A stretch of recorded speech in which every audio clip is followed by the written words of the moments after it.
Hi, my name's Rich Harrington, and today I want to show you one of my favorite features in Premiere Pro CS6. Now, those of you who follow me know that I love the Warp Stabilizer feature inside of After Effects CS 5.5. Great feature. Of course, where I really need it is in my editorial tool, because shaky footage is more and more common these days. People are shooting DSLR, run and gun. Production values just aren't always as high as they used to be, or we have more cameras. We're mounting them on the sides of cars. We're using helmet cams. There's lots of things that get in the way of a stable shot. Fortunately, Premiere Pro responds to this very well. Let's take a look. I've got a couple of different shots here. Let's take a look at some of this footage. Here's some DSLR footage that I was hand holding as I walked up some stairs. Pretty shaky stuff. And here we are, we're finding the shot, and we're just sort of walking down some stairs. So that gets kind of tough too. And my favorite is let's walk across the swinging suspension bridge. That was very, very bouncy. So I'm going to go ahead and clean this up a bit. Let's just shorten these shots so we're not using so much material. And the cool thing about this warp stabilizer is that unlike competing products, you only have to stabilize the frames that are visible. So if you're going to be using some clips and you only use part of the clip, it doesn't have to analyze the whole file. This is really cool because it means only the frames that are in use are going to be stabilized, and it cuts down on the waiting time. All right, let's go ahead and select those clips, and I'll choose inside the effects panel, Warp Stabilizer. I'll just type its name into search. There we go. And we'll drop that on the 3 clips. Now, it immediately starts to analyze the content. The first step to stabilizing a clip is analyzing it. Now, the good news is that you can apply this and keep working. You're not locked out of the system. No dialog box pops up that you have to wait for. This is running as a background process. So you can keep editing. You can go on to the next shot. You can start to finesse anything else in your sequence, and this will just run. Now, it is a very processor-intensive effect, so I recommend that you actually render this if you want smooth playback when it's done, or if you have a fast machine, it'll do pretty well on its own. But this is one of the hardest things your computer can do, which is calculate the opposite direction movement to remove shaky footage. All right, let's select the first clip here, and if I look at the effect controls, I can get a better idea of where that's at. You see that that particular one's about 20% done. I'll take a look at this next clip here. Same thing, and it gives me the update on the frames. And this one's going as well. Now, this is going to take just a little bit of time because these are some pretty shaky shots, but it's very, very fast. Let's talk about the controls that are in here and what they actually do. First off, you have the ability to stabilize, and the method you choose will depend on what you want. Smooth motion is going to stabilize out the shot and make it look more like it was shot with a steady cam or a glide cam, that you wanted fluid motion. And you can adjust the threshold percentage here to tell it how much to smooth things out.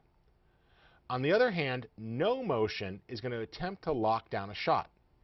If you're dealing with a really shaky clip, the option to use no motion may not be available. If Premiere Pro has to scale up a clip so far to hide any bouncing or movement, it might eliminate that option. So there is a threshold to which one you can use. However, smooth motion usually works great. You just adjust the smoothness slider there to adjust how much it's going to compensate. Beyond this, we have the method, and we could choose to just move it or move it around and scale it, and that's fine, but the real magic comes with either perspective or subspace warp. Both of these do a great job of bending the image to remove distortion. And then beyond that, you could decide if you wanted to go ahead and stabilize and blow up the image to fill the sides, or even go as far as try to synthesize new edges if you wanted to do some pixel blending at the outer edges. Now, this does take a little bit of time, but keep in mind I'm analyzing over a minute worth of footage here, and nothing keeps me from working. I could be working with this shot. I could decide, you know what, while that's analyzing, let's color correct. So this is super easy. By the way, you'll notice that the 3-way color corrector has been improved inside of Premiere Pro CS6. Much more intuitive to what you're thinking about there. Let's just open up the midtones a little bit. That's looking pretty good. I'll take the white eyedropper there and set my white point. And let's just do a little black eyedropper. That's looking pretty good. And I love the fact that I have separate saturation controls here for highlights, shadows, and midtones. So I'll put a little bit of saturation in the highlights, really open up the midtones there, but not put anything into the shadows. Pull that down, in fact. That looks pretty good. And I'm pretty happy with how that's looking. Now, if you need to, you've got secondary color correction. You could start to pick up any other issues, but super easy. And notice there's the same sort of color wheels that you can use to remove any color cast that are needed. There we go. All right, we're in the home stretch, and let's just take a look at that. Okay, this first clip is about done. The other ones are too. And you'll notice that it's going to go from analyzing the background, which is the first step, to stabilizing. Now, the good news is as it stabilizes, it only has to do that. So if we make an adjustment here, like I set this down to, say, 20%, it doesn't have to reanalyze the shot. It just quickly stabilizes. And let's take a look. That's feeling better.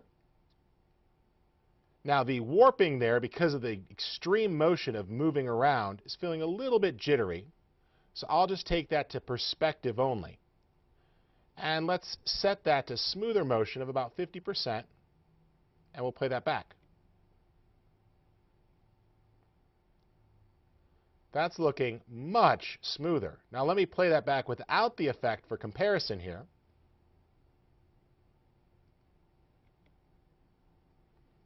And you see it's jittery. A lot of bouncing and movement. I was cradling a camera walking up the stairs in the jungle, so it's just not as smooth as I'd like. Let's take a look at some of those other shots there.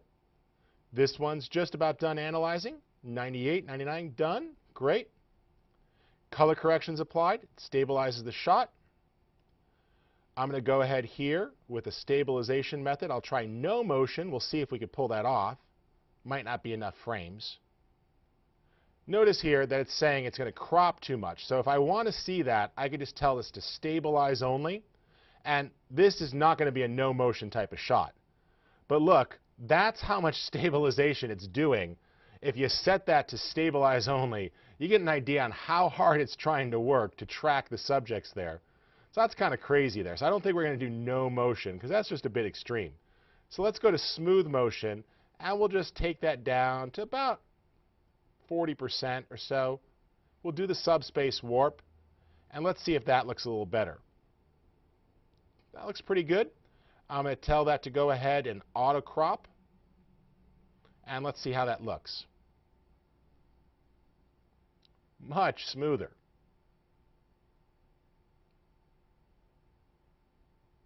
Pretty good, huh? And let's take a look at that last shot, which was perhaps the toughest. Here it is. Lots of motion, bouncing up and down. I'm going to turn that warp stabilizer off for a second there, and you'll see just how crazy this bridge is. This is a very springy bridge that was swaying side to side as I tried to walk.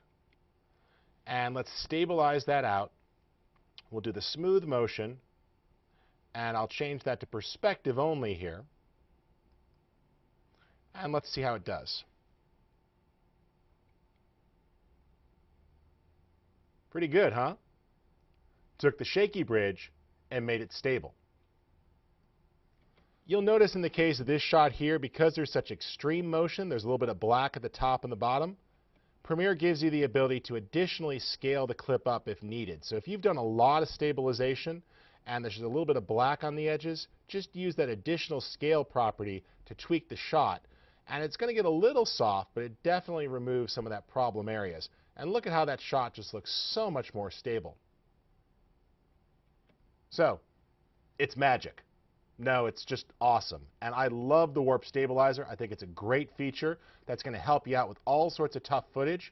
Obviously, production values, if you could shoot it right, shoot it right. But fortunately, this is an accelerated effect, and it gives some pretty good performance. You notice there on this fast system, I didn't have to render it. So once the effect was done, I could just work with it and keep tweaking the parameters. My name's Rich Harrington. Thanks for checking this out.